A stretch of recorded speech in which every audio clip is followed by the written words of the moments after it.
Hi, this is Brad Gillis for Starlicks, and today I'll be showing you some of my licks and tricks on the guitar. And first of all, let's get to my equipment. This guitar is a 62 Fender Stratocaster that's been pretty much modified to the hilt as far as what I can do to it.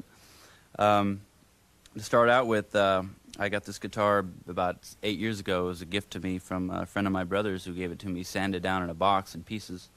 And I decided to take the whole thing and just do a number on it. And a lot of people think this is a graphite neck, but it's the actual 62 Fender neck, which I had custom painted black and the original decal put back on.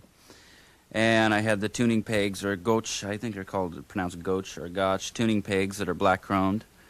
And I had an extra fret added on to it up top. And I use medium jumbo frets on this, which I like. Milled down a hair, and it seems to work for me. The body itself was sanded down, so we ended up painting it with some leftover lacquer I had from my Datsun 240Z, which is red, like an orangish red lacquer that I ended up putting 7 coats of lacquer on, and then over on the top of that 2 coats of Emerald clear, which gives it a pretty hard shell finish, as you can see how it withstands road conditions. The pickup I use is a PJ Marks here in the treble position, humbucking type. And the reason I really like these pickups is it was hard for me to find a pickup that wouldn't squeal when I had the boogie lead channel on, because you have a lot of gain on that lead channel, and a lot of times a lot of other pickups I use would squeal back when I would have to leave that channel on to either start a song or for a break during the song, so I wouldn't have to be next to my pedal board to turn it off. And these seems to work. This pickup seems to work really well for that application. And in the middle position here is the original 62 Fender pickup that came originally with the guitar, which has still been in there, and it seems to work well, so I left it in there. And in the neck position here is a stack pot Seymour Duncan that gives me a nice warm tone for that position and for the songs I use it on. I use the original old Floyd Rose that Floyd used to make in his garage many years ago when he first started out. And in fact, I actually mailed away to his house to get it, and talked to him over the phone when he was first starting out. And when I got it, I ended up getting it black chromed, and the chrome has worn off pretty much since then, but it works really well for me, and I've used other Floyd Roses before, and this one seems to hold up the best. And so that's what I use on this guitar, along with the nut, which is the original nut that was black chromed, and that's wearing off too. I put these custom knobs on and had these and the regular 5-position switch, which wasn't original on the guitar, but I had put in with the regular, first position for this one, for this pickup, and in the middle out of phase for these two, and in the middle straight for this one more out of phase for these two, and all the way over for this one only. The wireless transmitter that is built in the guitar was done by Mark Newman and I, who is my guitar tech, who helped me build all my equipment. And what we did was we took apart the 700 system and pretty much dismantled it out of the case and built it under this area right here. We had to do a little bit of routing to get that in there. And wired the on and off switch to this type switch, which is a locking switch unless you lift it up to pull it over, and then that keeps you from accidentally turning it on and off. And we built that in for the switching on and off, and the LED light here to let me know when it was on or off or when the battery was going dead. You can tell by the dimness of the light. Right here, we used to have another transmitter that my brother designed. It's a wireless switching transmitter, which we were able to, when it was mounted in the guitar, we were able to, these switches were used to switch my different effects off and on. This would be used for like echo. This one would be like the AB channel for the boogie, and the third one for either flange or chorus or whatever you wanted to use it for. We ended up taking the transmitter out of this section and mounting it in this box right here, which Mark keeps with him now. And if I'm away from my my footboard here, if I'm too far away on stage and I can't get back to it, Mark would switch this, like the lead channel off or on, or what had to be done if I wasn't near it, because he knew all the cues. The antenna that I use on this guitar is mounted in the back, routed through this area right here, and laid in there and puttied over. Notice we didn't take the time to repaint it. because the back of a guitar usually gets scratched up quite a lot anyway. And this compartment right here is for the battery for the wireless system, and we have 2 batteries in here. One is a spare, just in case one goes down. And the regular mounting for where my input used to be is rerouted down here. And the strings I use are GHS boomers, and I use the 9 gauge through 42, which I've been using for quite a few years, and seem to work really well because I could bend the bar as far down or as far up as I want, and out of probably 50 shows I would break maybe 1 string, and that's pretty good performance out of a guitar string. And the guitar pick I use is a Dunlop light gauge pick. They have 3 different gauges. I go for the light one, which really isn't light. It's more of a medium, or a little heavier than a medium, 3-sided stainless steel. And they have a lot of flexibility, and they give me a little more brightness pulling it out of the strings. And they never break, and they seem to work really well for me. The amplifiers that I use are Mesa Boogie amps, and I've been using them for quite a while now, quite a few years in fact, and I've kind of grown with the company. I use the Simulclass models, and these seem to be the most reliable, and they got the best sound. And which is the sound I use on record all the time and live. The speaker systems I use on stage are usually split 2 different cabinets. I only run 2 cabinets on stage. One is usually maybe a 212 cabinet, and the other a 412, or else two 12s or 2 412s, depending on the shows I'm doing. The Boogie cabinets seem to work well with the amplifiers, so that's what I use. For live situations, I usually use the bigger cabinets, the 412 cabinets, but for today, playing in a small room like I am, and playing at a low volume like I am, I prefer to use the 112 Boogie cabinets, which are also great for small club applications. Running maybe 2 of them split through a chorus at a club or a small gig is a great sound to get, and I recommend it highly. I'm using a rack full of about 9 different effects right now. I'm only using about 4 or 5 on stage, and the rest are backups. I use one Lexicon PCM41, which I use for the delay, which is a short delay. And I have a Roland SDE 2000, which I use for different delay settings. One is a short delay, which I use on just a regular slap for like lead solos. And the other one is a long delay, which I would use, a long heavy delay, which I would use on like Rumors in the Air for the intro. And I use a ADA stereo tap delay for a chorus flange setting. And I have a Lexicon PCM 60 for the reverb, which gives me a live concert sound on stage, which I can hear that really doesn't come over maybe too much in the crowd, but gives me a more live on stage sound. And then for noise reduction, I have a Rocktron Hush 2C, which is great on stage because sometimes you get unwanted noise and hiss from maybe interference or radio stations nearby, or else lighting systems that don't coincide with the amplification on stage. So that works really well to cut down the noise on stage. Now the foot pedal setup that I use that controls all my effects and my A/B switching for the Boogie amplifier is just was a custom-made 5-switch box that was made by Mark Newman's brother, Kent Newman, who helps out in a lot of effects and designing for the band. Running that through a snake that goes back to the effects, and with 1/4-inch plugs that plug into the outputs of all the effect switchings. Before we get started, let's tune up. First, the low E. A, D,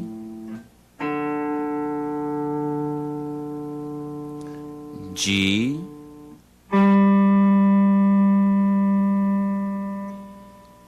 B,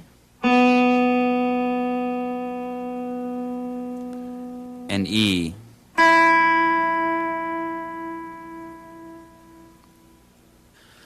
First, let's start off with a solo off the first album, Don't Tell Me You Love Me. Now, I'm going to split this in half, and first we'll start out with the first half.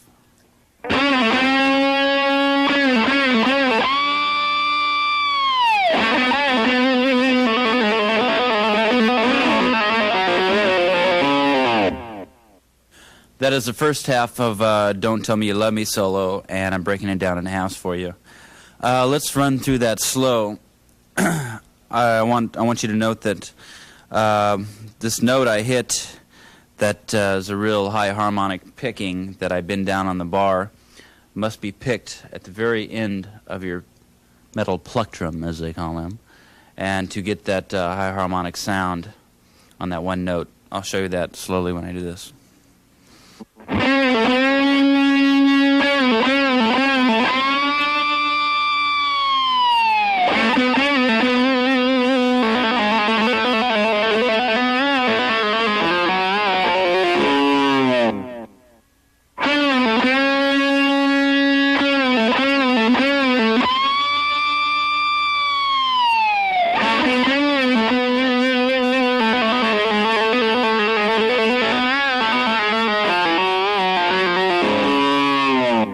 And now lick number 2, which is the second half of the solo in Don't Tell Me You Love Me.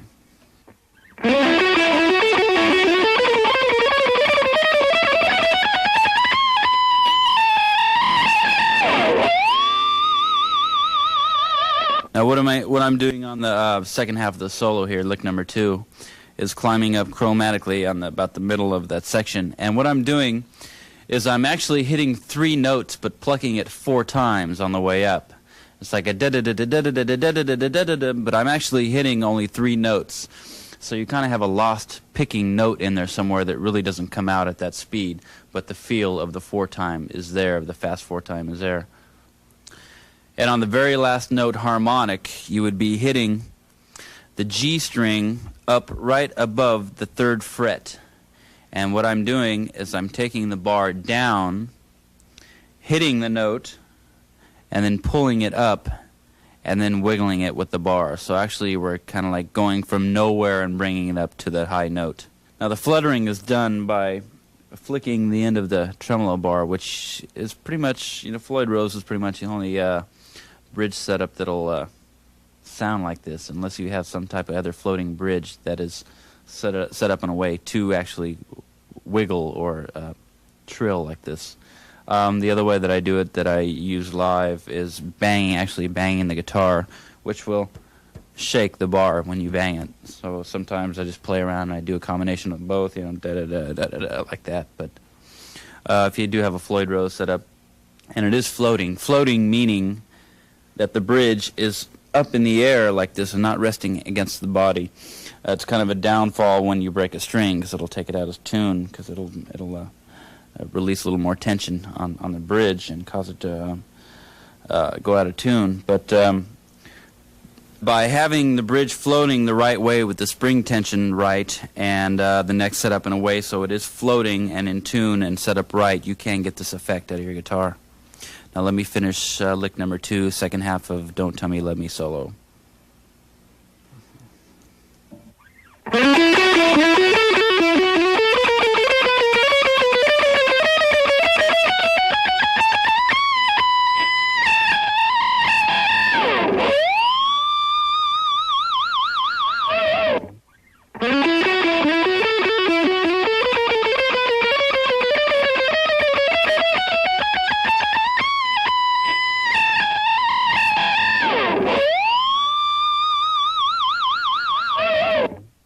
And for lick number 3, I'd like to show you the intro lick on Don't Tell Me You Love Me, which on your guitar you would probably want to have a cleaner setting, which I use it on my middle pickup and a little bit of chorus added onto it, and pull my volume control back just a tad, about down to 9.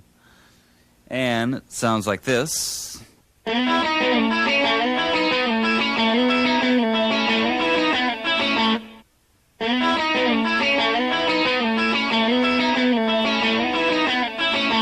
And slowly that would be done with 2 fingers on the G and B string up on the 4th fret.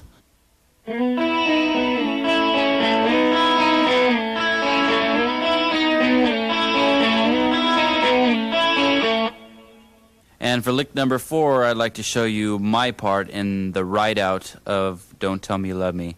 Now Jeff Watson, the other guitar player, would be playing the harmony over this, but my part is an octave part, and it goes something like this.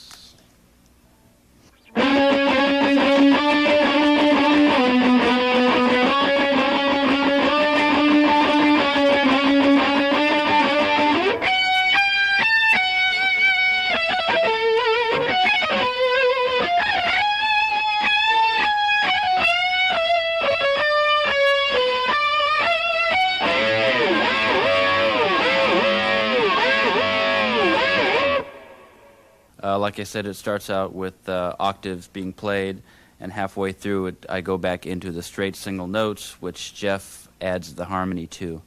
And the very last notes I hit are two notes together, bent down with the tremolo. And here it is slowly.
And now for lick number 5 is also off the first album, along with Don't Tell Me You Love Me. This song is called Eddie's Coming Out Tonight. And I'd like to show you the first half of the solo.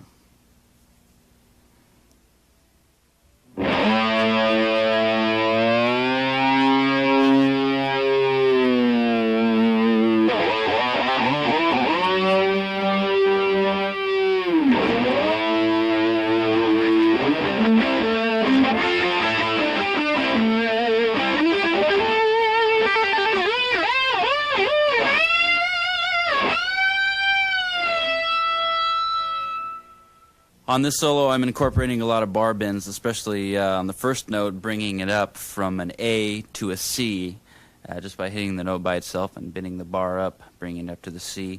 And then after that, I'm incorporating downward pushes on the tremolo bar and bringing them up to the regular notes.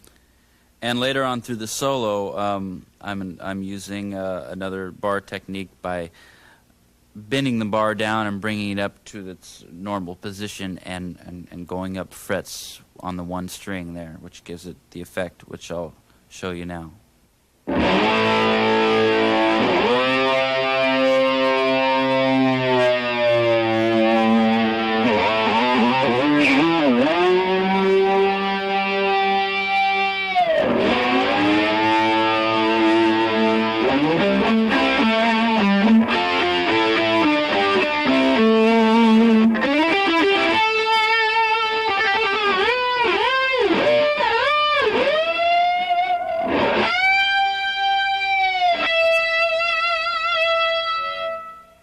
And lick number 6 would come right after my guitar solo, which is lick number 5.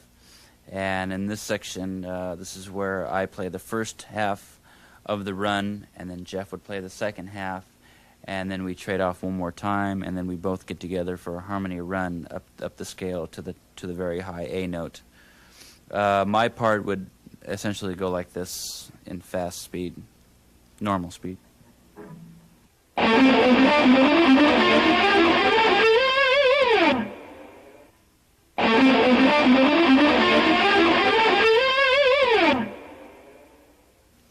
And at slow speed, that one part would go like this.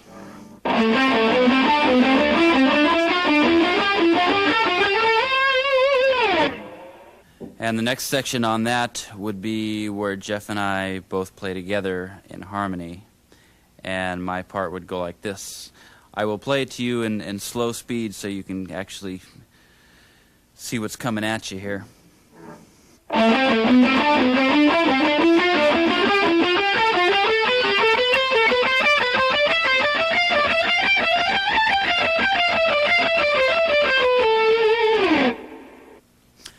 for lick number 7 is a song called Night Ranger off the first album, Dawn Patrol.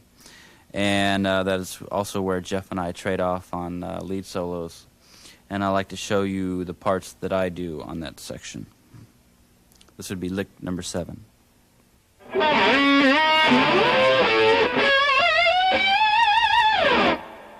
And playing this for you slow now, what I'm doing is I'm hitting one note down here on the B string, and then when I go up top, I'm actually hitting 2 notes on the G and B string, and it goes like this in slow motion.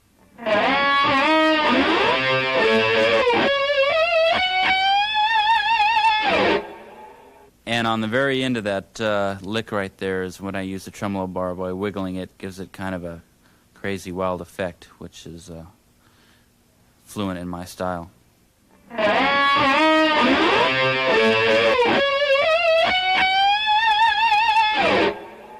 And for lick number 8, I like to play the second half of my solo in that song, which goes like this.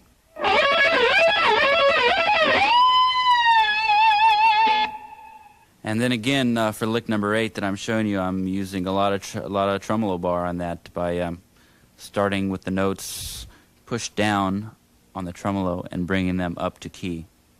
Slowly it would go like this.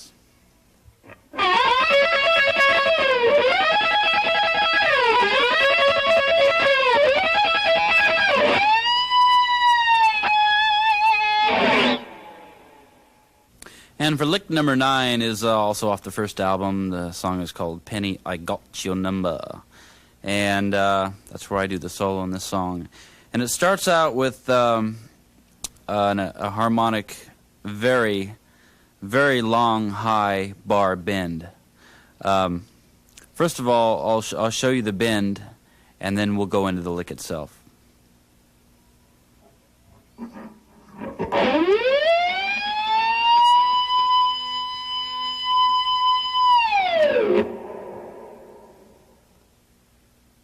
Now, what I'm doing there is hitting on top of the 5th fret on the G string, starting out with the bar real low, hitting the note while the bar is low, and pulling it all the way up to the B note.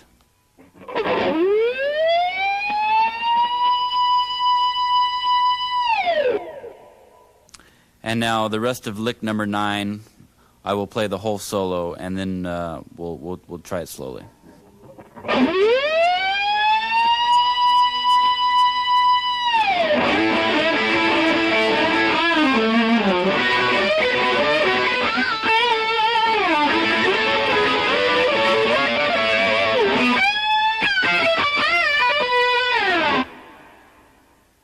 So for lick number 9, that would be the first half of the solo in Penny. Let me play that to you slowly.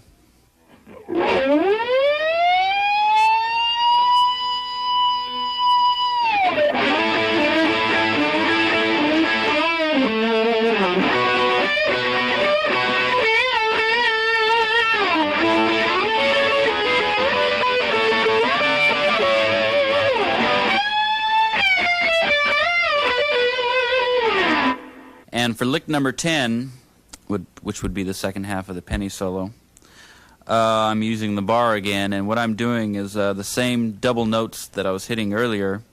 I'm hitting the same notes, but trilling back and forth on 2 notes and bending the bar up and down, not up, but up to the note until I'm ending where I'm going to show you now. I'll show you at fast speed.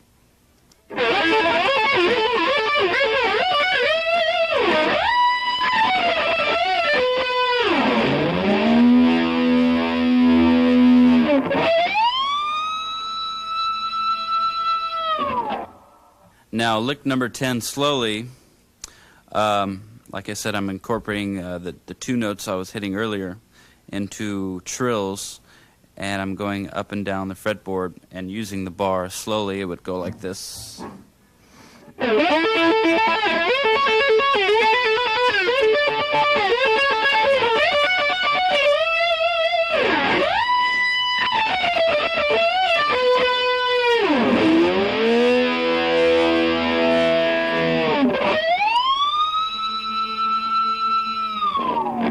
number 10, what I'm doing at the very end of that is hitting two notes where the chord change at the end of the solo goes back to an E chord.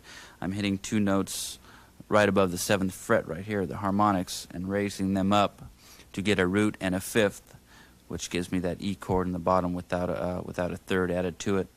And the very last note, the very high harmonic, starts way at the bottom by holding your tremolo down and hitting right above the 3rd fret on the G string and bringing it up to the high E, which is your root for your ending chord, ending note of that solo, that phrase, which sounds like this.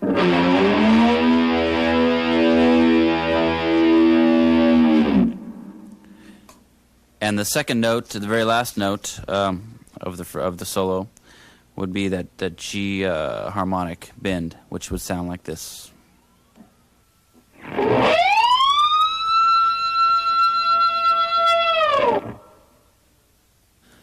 And now for lick number 11, I'd like to play you the intro harmonic double note intro, which goes like this.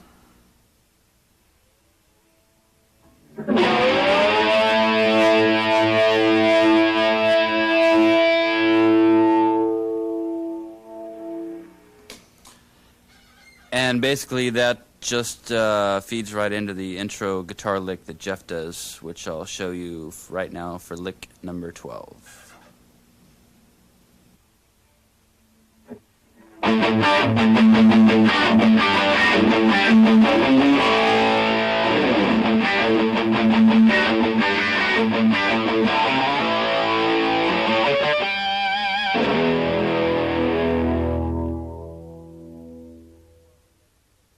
For lick number 12, that intro guitar lick in Rockin' America, what I'm doing is I'm hitting the root note A and an octave, like that, with a fifth on top, or in the middle, I should say. And by bringing it down one step, whole step, that's where you start out crunching the A note and playing along with half step down, which would be a G over an A bass. And basically the only change that's done in the chord segment right there is with the little finger bringing it down, which is your high octave of your A, bringing it down a half step, high octave to the G because you're down a whole step, is bringing it down a half step to an F sharp. So basically it would sound like this slowly.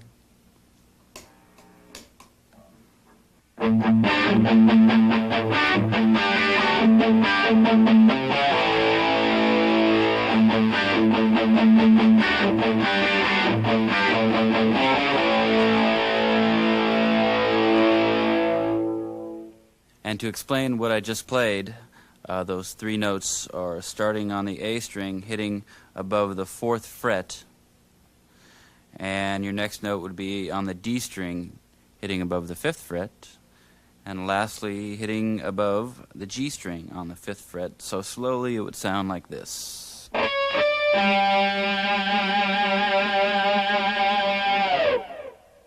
And for lick number 13, I'd like to show you my guitar solo on Rockin' America, and I will split it into two sections.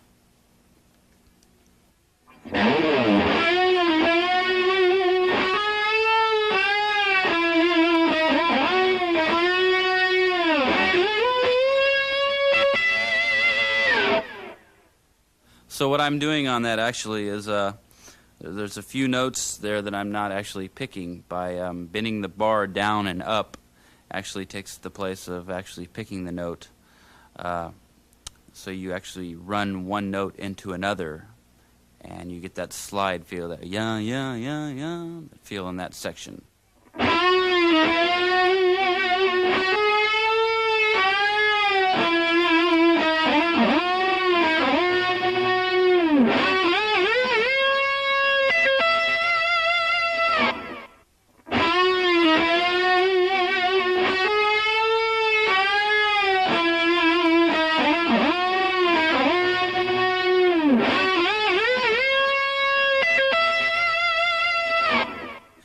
And for the second half of lick number 13, or we'll call it lick number 14, which is the second half of my solo in Rockin' America, goes like this, and then I will explain it.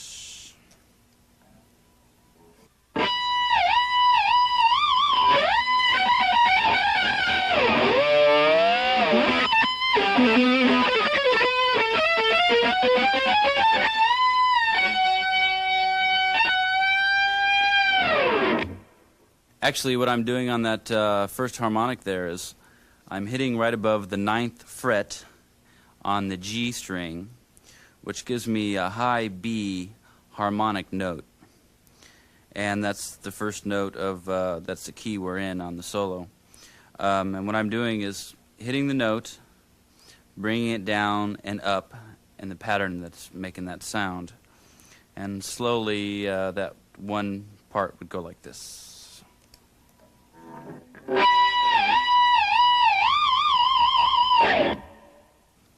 And slowly the whole lick would go like this.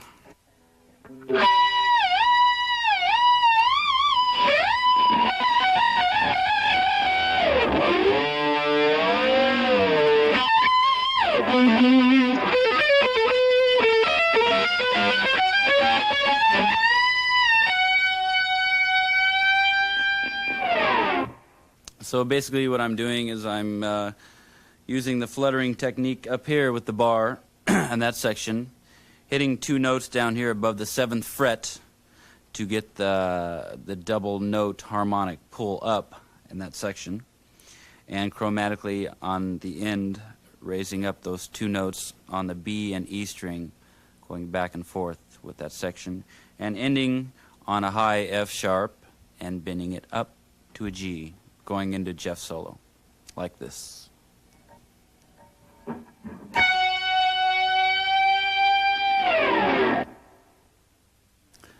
And now for lick number 15, this will be Rumors in the Air, the very intro, which I incorporate a slap echo into the notes, which gets a doubling effect when used correctly, or this way that I use it gets the effect that I will show you now.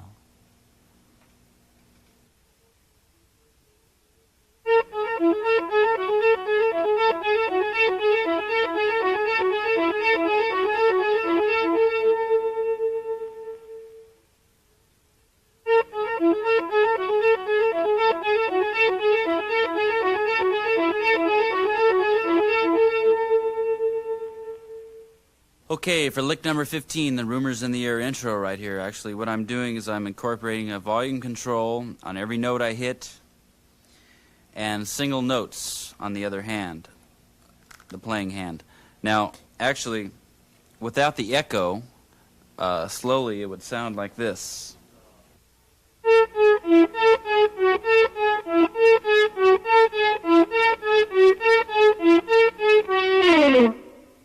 Now, by popping in the echo in that section right there, it gives it the effect that you hear on the album.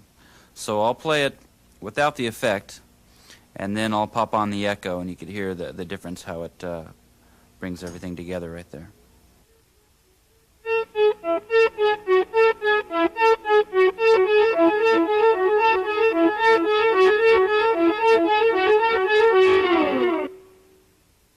Now for lick number 16 is off our first single off the 7 Wishes, our latest album. And that song is Sentimental Street, and that's where I play the solo. And it kind of goes like this at regular speed.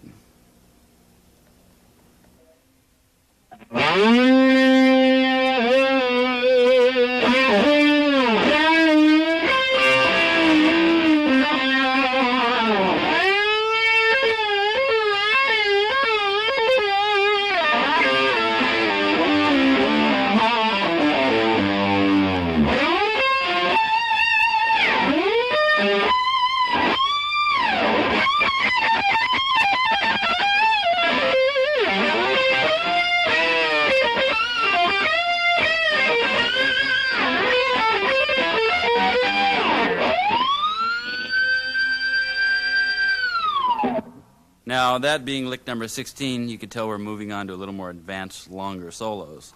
I'll break it down for you. Actually, I just start out doing single note, little vibrato bends, And one unusual thing I incorporate in that solo is actually hitting a note and wiggling the note down here with this finger, but bending the bar down, which gives it that one effect that sounds like this.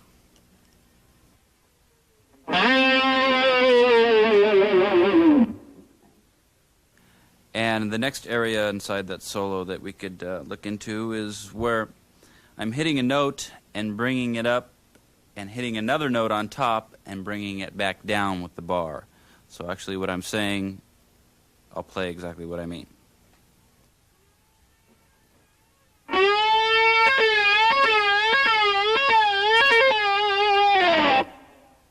Now after that section I do a few double note guitar runs down until I hit the bottom G note, and slowly it would go like this.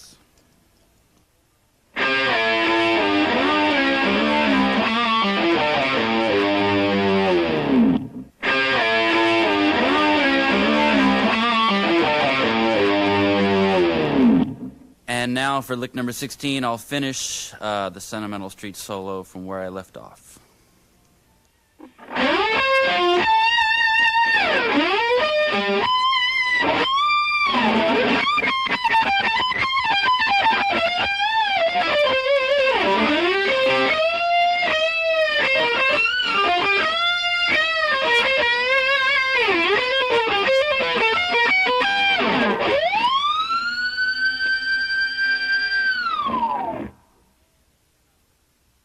And again, on lick number 16 at the end, I incorporate that harmonic pull-up, which I've seem to be doing a lot on a lot of solos.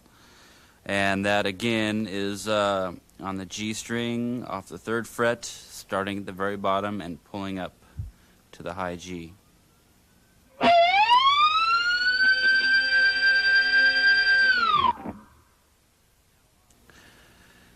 Now, on that last note I hit, it's really hard to pull that note off unless you have a lot of gain on your amplifier. I'm using the B channel, which is the lead channel on the Boogie amplifier, to get enough gain to pull that high note off. And you can get the same effect by using a distortion box or maybe cranking your amp up to 11 if it can go that high. But if you can't seem to pull off harmonics, or if they just won't come out, make sure you have fresh strings on your guitar. And make sure you're hitting it right on top of the fret. That makes a lot of difference, placement of your actual finger to hit the note.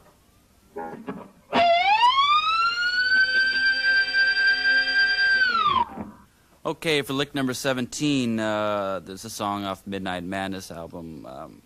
It's called A Touch of Madness. And first of all, I'd like to play a couple things off that. But first of all, I'd like to play a little rhythm break that Jeff and I both do together, the same part. And it goes something like this.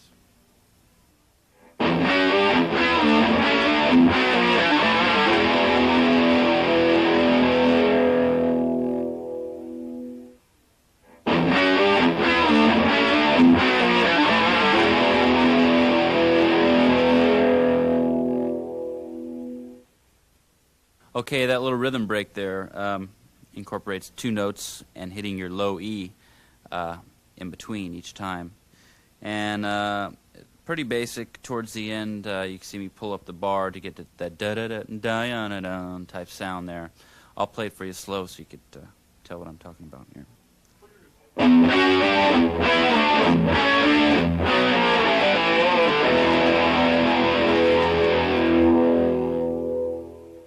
Okay, for the second part of lick number 17 is the solo that Jeff and I both do in harmony, octave harmony. He plays the high octave, I play the low octave.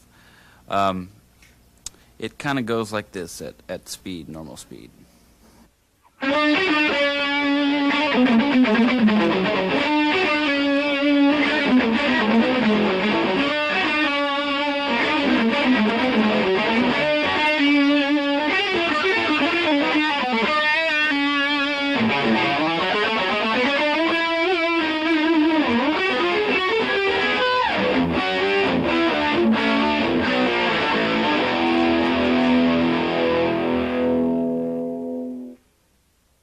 Okay, what we're doing is, like I said, Jeff and I do a harmony. I do the lower one down here, he does an octave higher up top, and then we add that rhythm fill, which you heard at the end of that, on the very end of it.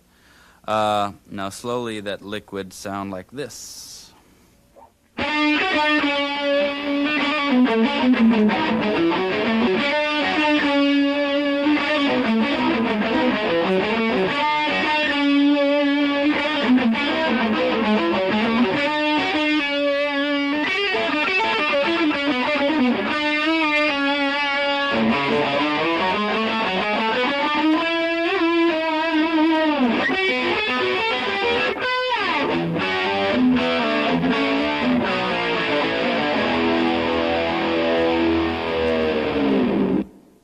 Now at the very end of that solo before the rhythm section is like a chromatic run up the scale, leaving on the B string, leaving the open B note open in between each note.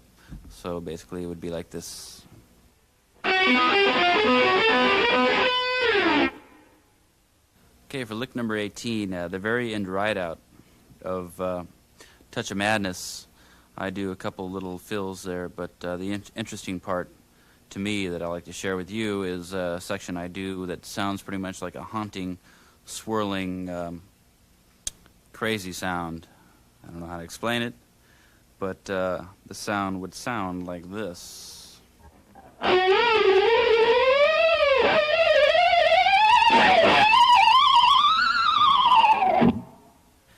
So actually what I'm doing there is a succession of 3 harmonics and using the tremolo bar in a way to bend down and up and wiggle at the same time and still hit the harmonics with your left hand.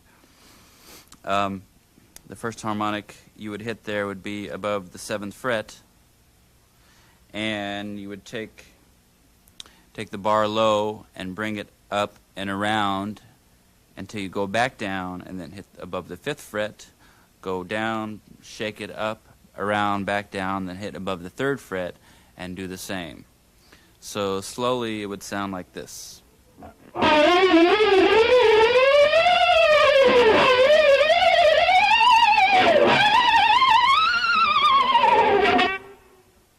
Not really the most commercial sound you'll ever hear, but it's I thought it fit a song called Touch of Madness for lick number 18.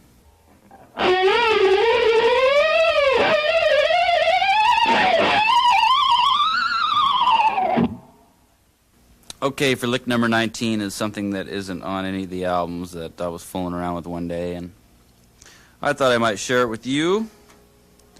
It's the sound of a Ferrari.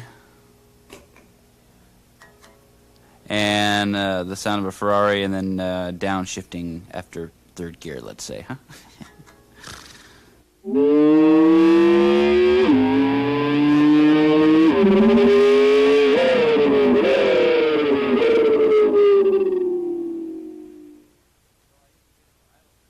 Well, I used to get it to idle pretty good, but I changed the strings that time, and now it doesn't seem to want to idle the way it used to. But the way you do that is incorporating...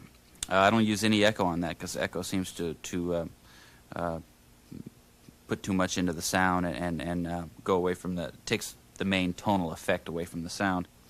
What I do is I hit the 2 strings above the 9th fret, the E and the A strings, and you just tap them like so and hit them with your volume control off like so, and you have it ringing right now. You pull your bar all the way to the bottom and slowly bring up your volume control and control the revs with your hand, like so.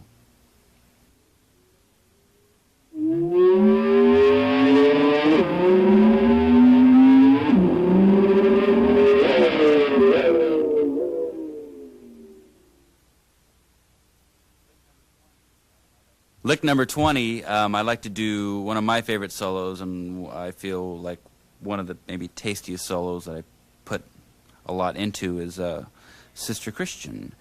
And I'll play the whole solo for you, and then I'll break it down.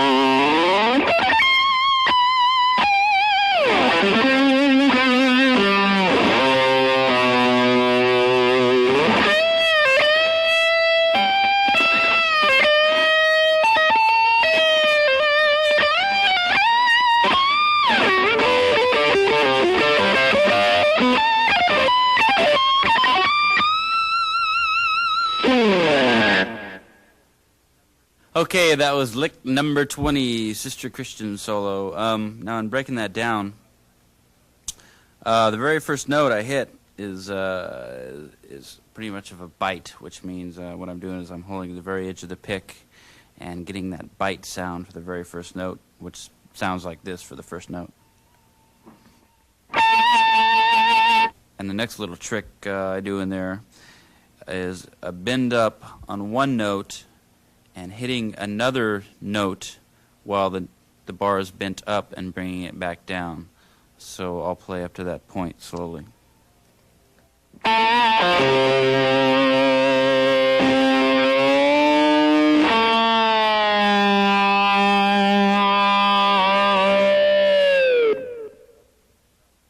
Okay, what I'm doing about the fifth note into the solo is I'm hitting a C note on the A string. I'm tapping that string, the A string, an octave higher on the C right here. And by tapping it brings out the octave, and then I pull it up on the bar, which raises it a whole step to a D. Now I place my pinky on the D string on the G note.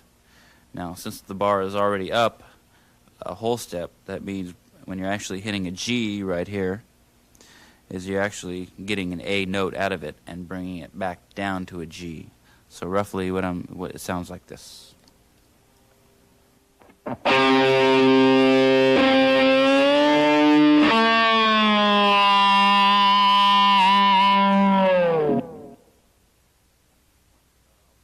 And at this point, I'll play the whole solo for you slowly and show you everything that's going on here.